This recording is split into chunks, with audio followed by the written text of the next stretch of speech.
Narito ang kwento ng dalagang turista na nagbakasyon sa India kasama ang kanyang pamilya.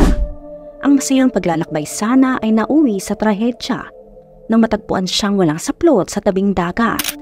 Maraming haka-haka ang lumabas at isa sa mga ito ay may kinalaman ng kanyang ina sa nangyari sa kanya.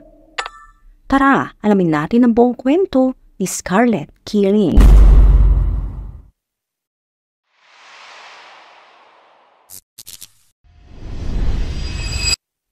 Ang ina ni Scarlett na si Fiona McKeown ay nagpalaki ng kanyang 9 na anak. Ito ay sa North Devon, England. Ang kanyang mga anak ay galing sa 5 magkakaibang lalaki. Wala sa mga lalaking ito ang nagkaroon ng malaking papel sa buhay ng mga bata. Si Fiona na dating nagtitinda sa Camden Market ang tanging nagpalaki sa mga bata, kaya maituturing siyang single mother. Ang kanyang pamilya na may 10 miyembro ay nakatira sa isang maliit na farm kung saan dito maraming trailer na nagsisilbing bahay.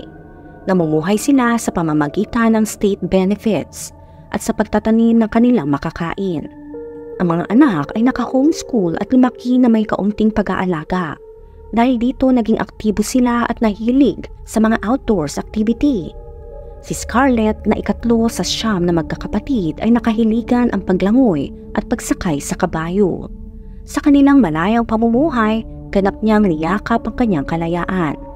Sinubukan niyang gumuhit, tumugtog gamit ang saxophone at nangarap na makasali sa isang banda balang araw. Maganda ang kanyang personalidad at mayroong maraming kaibigan. Ngunit dahil sa kakulangan ng parental guidance, nasubukan niya ang mga bawal na bagay. Katulad na ang paglango sa alak ng maaga. Sa murang edad, nasubukan na rin niya ang ginagawa ng mga matatanda, kabilang na ang pakikipagtalik. Noong November 2007, si Fiona, kasama ang 8 niyang mga anak at ang kanyang bagong boyfriend na si Rob ay nagpunta sa India. Ang biyahe nila ay tinawag na Trip of a Lifetime. Nakapunta na si Rob sa South Asian na mga bansa ng ilang beses at naisip niyang dalhin ang mag-iina sa 6 na buwang bakasyon. Ito'y para maranasan naman nila ang kaginhawaan. Ang kanilang unang destinasyon ay ang Anjuna, isang tahimik na bayan sa lalawigan ng Goa, India. Ang lugar ay sikat sa mga beach at sa mga tinatawag na hippie vibe. Ang beach ay maabot ng 2 kilometro at popular sa mga turista dahil sa mga flea market, mga restaurant at mga club na nasa tabi ng beach. Nag-e-enjoy sina Scarlett at ang kanyang pamilya sa natural na tanawin at laging naglalakad-lakad sa beach. Nag-explore din sila sa mga kalapit na bayan at lubos na nakisali sa mga lokal. Dahil natuwa sa kakaibang kultura at paraan ng pamumuhay, isinulat ni Scarlett ang kanyang mga bagong karanasan. Ito'y sa kanyang diary. Kalaunan nakipagkaibigan siya sa ibang mga turista at lokal, kabilang na si Julio Lobo, isang lokal na tour guide. Si Julio ay 25 years old, 10 taon na mas matanda kay Scarlett na 15 years old lamang. Ngunit sa di inaasahang bagay, sila ay nagkasundo sa maraming pagkakataon. Tinulungan niya pa itong mamigay ng mga flyers sa mga turista at sumama sa kanyang mga tour. Sa gabi, madalas na pumupunta si Scarlett sa mga bar at regular na bumibisita sa mga rave parties. Pagkaraan ng halos 3 buwan sa Goa, handa na ang pamilya na lumipat sa kalapit na lalawigan ng Karnataka. Ito'y para ipagpatuloy ang kanilang paglalakbay. Ngunit gusto ni Scarlett na manatili sa Goa. Sa kabila ng pangamba sa pag-iwan sa kanyang anak, pumayag si Fiona, ang ina, nang malaman niyang mananatili si Scarlett na may kasama. Ito ay si Julio. Sa mga buwan nilang pananatili sa Goa, nakilala na ng ina ang lalaking madalas kasama ng kanyang anak. Nakita niyang responsable at masipag si Julio at parang tiyuhin na rin sa kanyang mga anak. Dahil dito, hindi nag-alala si Fiona at hinayaang manatili si Scarlett sa Goa. Ngunit hindi niya alam na higit pa sa pagkakaibigan ang relasyon ni Scarlett at Julio. Nagkakilala sila sa isang party at nagkaroon ng espesyal na damdamin para sa isa't isa. Sa mga sumunod na linggo sa pag-alis ng pamilya sa Anjuna, mas dumami pa ang oras na magkasama si Scarlett at Julio. Minsan naglalakbay sila sa iba't ibang lugar gamit ang motorbike ni Julio. Sa gabi, pupunta sila sa mga bar dahil gusto uminom at kumanta ni Scarlett. Kahit hindi masyadong umiinom si Julio ay sumasama ito sa kanya. Noong unang bahagi ng February 2008, nakipagkita ang magkapareha sa natitirang oras ng pamilya sa Cucarna, isa pang bayan na tabi ng dagat na 100 milya sa timog ng Anjuna. Nagtagal sila roon ng mga 8 araw at dito naisip ni Fiona na sumama na ang kanyang anak sa kanila para sa natitirang bahagi ng paglalakbay. Ngunit nakiusap si Scarlett na bumalik sa Anjuna para sa isang Valentine's Day party. Dito pumayag naman si Fiona na hindi alam na ito na pala ang magiging simula ng isang trahedya. Noong February 17, 2008, tinawagan ni Fiona si Scarlett. Humihiling na umuwi siya sa Cucarna kinabukasan. Ang kanya mas nakakatandang anak na naiwan sa Devon ay naaksidente, kaya kailangan nilang tapusin ang kanilang paglalakbay at umuwi na sa England. Dahil aalis siya ng biglaan, ginugol ni Scarlett ang natitirang bahagi ng araw na magpaalam sa kanyang mga kaibigan sa Anjuna. Bandang 8:30 ng gabi, binaba siya ni Julio upang makipagkita sa isang kaibigan. Ito ay si Ruby Caso. Magkasama silang uminom sa isang bar sa tabi ng dagat. Nang makarating sila sa bahay ni Ruby ng 12:30 ng umaga ng February 18, ay nanguna sila sa alak. Hindi nagtagal, si Scarlett ay agad na pumunta sa bahay ni Julio. Ngunit noong madaling araw ng February 18, 2008, nagising si Julio na hindi pa umuwi si Scarlett. Inaasahan niya makakatanggap siya ng mensahe mula sa kanya na humihiling na siya'y sunduin. Nang lumipas sa mga minuto na walang dumating na mensahe, nagpasya siyang pumunta agad sa beach para hanapin si Scarlett. Nagtanong-tanong siya sa beach ngunit walang nagbigay ng impormasyon. Kaya't nagsimulang mag-alala si Julio na baka may nangyari kay Scarlett. Ang kanyang pinakamalalang pangamba ay nagkatotoo nang ipaalam sa kanya ng isang kakilala na natagpuan si Scarlett sa dalampasigan. Ang labis na nagdadalamhating lalaki ay walang lakas ng loob na ipaalam ang masamang balita sa ina ni Scarlett. Kaya't nagpadala siya ng text na nagsasabing may nangyaring masama sa kanyang anak. Agad naman na tumawag si Fiona kay Julio. Nagtatanong kung aksidente ba ang kanyang anak o nasa ospital. Hindi siya handa nang ipaalam sa kanya ng lalaki na ang katawan ni Scarlett na may konting saplot ay natagpuang wala ng buhay sa beach. Agad na ipinadala ang labi para sa autopsy. Pagdating ni Fiona, positibong kinilala niya ang labi bilang kay Scarlett. Pinaalam sa kanya ng pulis na ayon sa resulta ng autopsy, ang sanhi ng pagkawala nito ay aksidenteng pagkalunod. Hindi makapaniwala si Fiona dahil magaling na swimmer ang kanyang anak. Nakita rin niya ang mga kahinahinalang marka sa katawan ng kanyang anak habang tinitingnan nito. Nang sumunod na araw, lalo pang lumalim ang kanyang pagdududa nang matuklasan niya ang mga damit ni Scarlett ay natagpuan sa likod ng isang beach shack, malapit sa lugar kung saan natagpuan ang kanyang labi. Ibinigay niya ang mga nakitang gamit sa mga pulis. Siya ay kumbinsido na may ibang tao na nanakit o pumaslak sa kanyang anak. Humiling si Fiona ng ikalawang autopsy at humingi ng tulong mula sa abogado si Vikram Verma upang tulungan siya sa kanyang kahilingan. Pumunta siya at ang abogado sa doktor na nagsagawa ng autopsy at habang abala ang doktor, lihim na kumuha si Fiona ng mga litrato ng labi ni Scarlett. Determinadong patunayan na maraming marka ito para sabihing ito'y aksidenteng pagkalunod lamang. Pagkakuha ng permisyon na inspeksyonin ang labi, napansin ni Fiona na may kabuuang 52 na marka si Scarlett, na malaki ang pagkakaiba sa ulat ng pulisya dahil sabi nila na meron lamang itong 5 marka. Noong March 2, 2008, isinagawa ang ikalawang autopsy.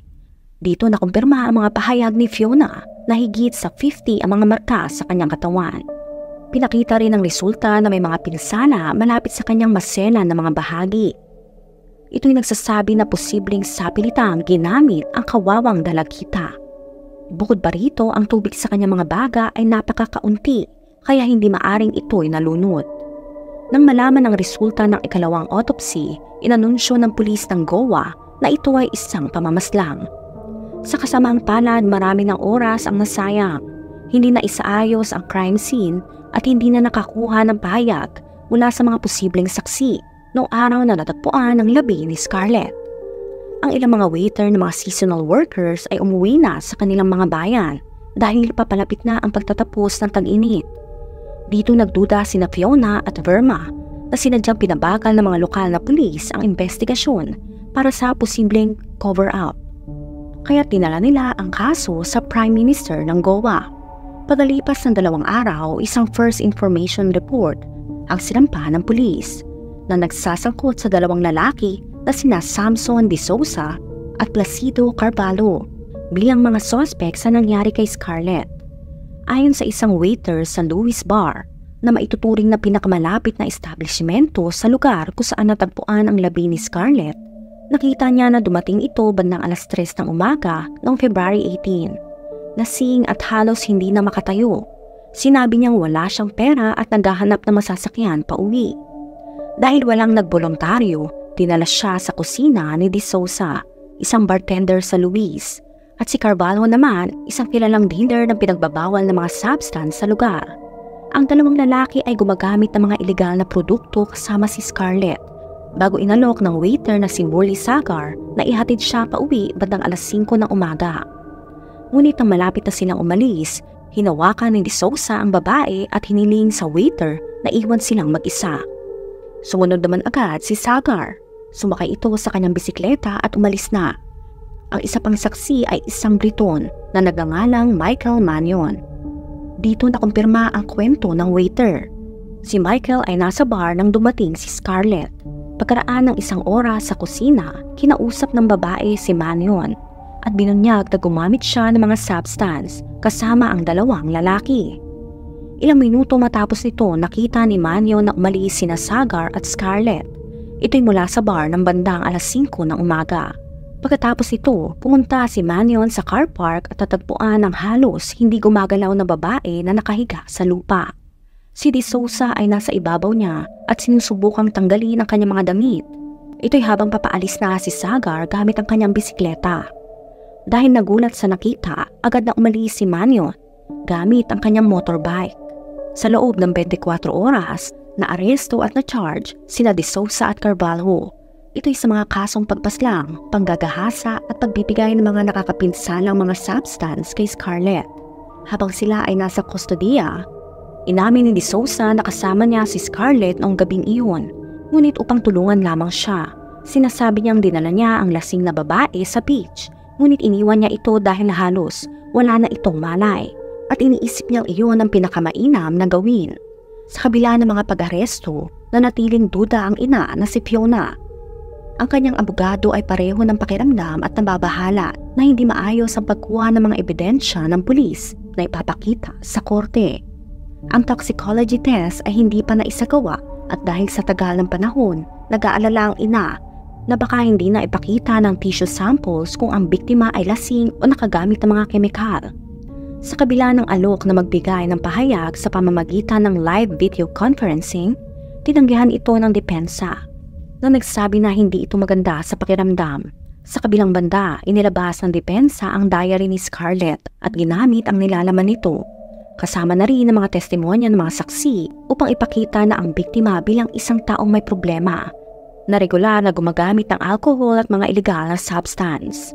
Samantala, nakaharap din si Fiona sa masusing pagsusuri mula sa media, kung saan tinanong ang kanyang estilo ng pagiging magulang at tinanong ang kanyang pananagutan sa trahedya dahil iniwan niya ang kanyang anak sa pangangalaga ng isang lalaking kilala lamang niya ng ilang buwan. Sabi ng netizen, sa palagay ko, dapat ay sinigurado niyang nasa ligtas na kamay ang kanyang anak. Bilang isang ama, mayroon din akong mga anak sa parehong edad at naniniwala ako na bilang isang ama, hindi ko iiwan ang aking anak sa isang taong kilala ko lamang ng 2 o 3 buwan. Sinagot naman ito ni Fiona at sinabi na ang tanging pagkakamali niya ay ang pagiging labis na nagtiwala at naniniwala siya sa kabutihan ng ibang tao. Pagkatapos ng mga taon ng paghihintay, ibinigay ng Goa Children's Court ang hatol sa mga lalaking akusado sa pagkawala ni Scarlett. Ngunit sa kasamaang palad, hindi ito ang hatol na inaasahan ng pamilya. Noong September 23, 2016, pinalaya ng korte sina Samson De Souza at Placido Carvalho mula sa mga kasong pagpaslang at sa pilitang pangahalay. Ito'y dahil sa pagkabigo ng prosecution na patunayan ng kanilang pagkakasala na walang pag-aalinlangan. Ito'y sa pamamagitan ng mga pahayag ng mga pangunahing saksi. Ayon sa hukom, Ang dalawa sa mga pangunahing saksi na sina Sagar at ang may-ari ng Louis Bar ay dapat ding inaresto ng pulis kung totoo ang kanilang mga pahayag.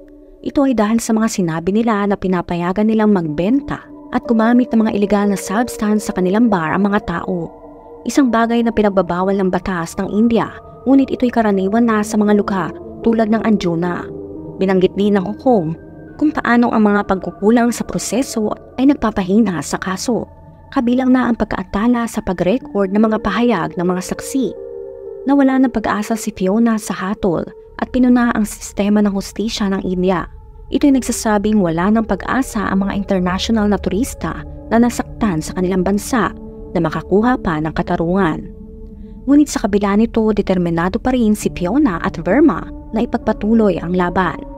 Noong February 2017, nagsampa ng apela ang CBI sa Goa Bench ng Bombay High Court na nagsasabing hindi naisip ng hukom na maayos ang mga aspeto ng batas at mga katotohanan ng kaso. Sinabi rin ng CBI na mali ang konklusyon ng hukom na may pagkaantala sa pag-record ng mga pahayag ng mga saksi. Kung maaprubahan ang apela, humiling ang prosecution ng pinakamataas na parusa para sa mga akusado. Naniniwala sila makakatulong ito sa turismo ng India. Ito'y sa pamamagitan ng pagpapadala ng matibay na mensahe sa buong mundo na hindi inahayaan ng India ang mga ganitong krimen. Sa kabilang banda, humiling ng kaluwagan ang depensa mula sa korte na nagpapahayag na si De Souza ay may anak at asawa at sinusubukan ding magbago. Tinanggap ni Fiona ang apela at umaasang matatapos ito agad. Subalit sa kanyang pagkadismaya, ang mga pagdinig ay umabot pa ng mga buwan. Ito'y nagdulot sa kanya na mawala ng pera, malubog sa utang at malapit na ring mabankrupt. Dahil na rin sa mga flight niya o pagbalik-balik sa biyahe para sa mga pagdinig. Sa huli noong July 7, 2019, pagkatapos ng 11 taon na masalimuot na pakikibaka para sa katarungan para sa kanyang anak, nahatulan si Samson De Souza sa lahat ng mga paratang ng Bombay High Court. Siya ay hinatulan ng 10 taong mahigpit na pagkakakulong. Gayunpaman, inuphold ng korte ang acquittal ni Carvalho para sa pagkakasangkot sa krimen. Ibig sabihin, sa kabila ng iba pang mga salik o argumento, ang desisyon ng korte na wala siyang pagkakasala. Matapos makaranas ng tila walang katapusang bangungot ng mabagal na takbo ng hustisya sa India, nakita ni Fiona ang hatol bilang malaki na ring ginhawa. Habang iba pa niyang mga anak ay nagpatuloy sa kanilang buhay, nagkaroon ng mga pamilya at nag-focus sa kanilang karera, si Fiona naman ay nanatiling nagdadalamhati at labis na hinuhusgahan ng iba. Patuloy pa rin siya na lumalaban para sa katarungan sa mga nakaraang taon. Dahil sa may hatol na, ay umaasa siyang makapagsimula muli ng kanyang buhay. Sabi niya, tiyak kong magkakaroon tayo ng kapayapaan ngayon, kahit kaunti. Hindi na kailangan pang isipin ito palagi o magtanong kung anong susunod na mangyayari at kung gaano pa tayo katagal maghihintay. Tiyak kong hindi natin makakalimutan ang lahat ng ito.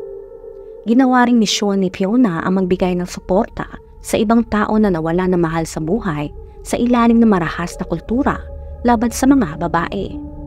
Natila lalong lumalala sa India sa paglipas ng panahon. Kabilang sa mga ito ang pamilya ni Daniel McLaughlin na nasawi sa Goa noong 2017 matapos maabuso at si Nirbhaya na inatake ng maraming lalaki sa isang bus noong 2012 bago itapon sa isang kalsada na nagresulta sa kanyang maagang pagkasawi. Para kay Fiona, ang pagtulong sa mga pamilya nila ay ang pinakamahusay na paraan upang parangalan ang alaala ni Scarlett. Si Scarlett ay nilibing na mapayapa sa isang hardin sa maliit na bukirin ng pamilya. Nagtipon ang mga mahal sa buhay ni Scarlett, ang kanyang pamilya at mga kaibigan para sa kanyang libing. Sila ay nagbasa ng mga tula bilang tributes kay Scarlett.